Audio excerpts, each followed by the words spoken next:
Дүйнөлүк банк Баткен облусунун өнүгүүсүнө деп 50 миллион АКШ доллар каражатын бөлгөн. Ал каражаттын бир бөлүгү Баткен шаарындагы жеңиш, жаштык парктары заман талабына ылайык оңдоп түзөөдөн өтүш керек болчу. Ал эми 2023-жылдын 1-июнь балдар майрамына карата пайдаланууга берилмек. Андан бери 2 жыл өтсө да эч кандай аракет байкалбайт.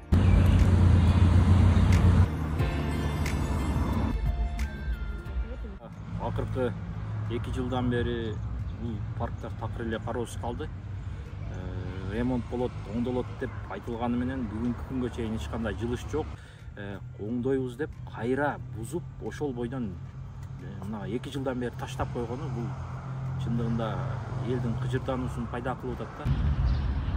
Şu күзгө чейин бүтүрүп койсо, паркты өзгөртсө, деврелери жетиштип келсек, анан айылдан келген элдерге да жакшы болот эди. Эс ала турган Баткенде өзү жок негизи. Şu parkты оңдоп койсо, Бул биз өзгөрүүдү күтүп атканбыз 2 жылдан бери. Билбейм кандай болуп атат, эми эч өзгөрүү жок. Биз чоң парктын башкача парк ойлоп аттык эле да. Жакын аралыктарда кечээ комиссиясы келип көрүп изилдеп мекип кеткен. Жакын аралыкта алдардан иш башталат.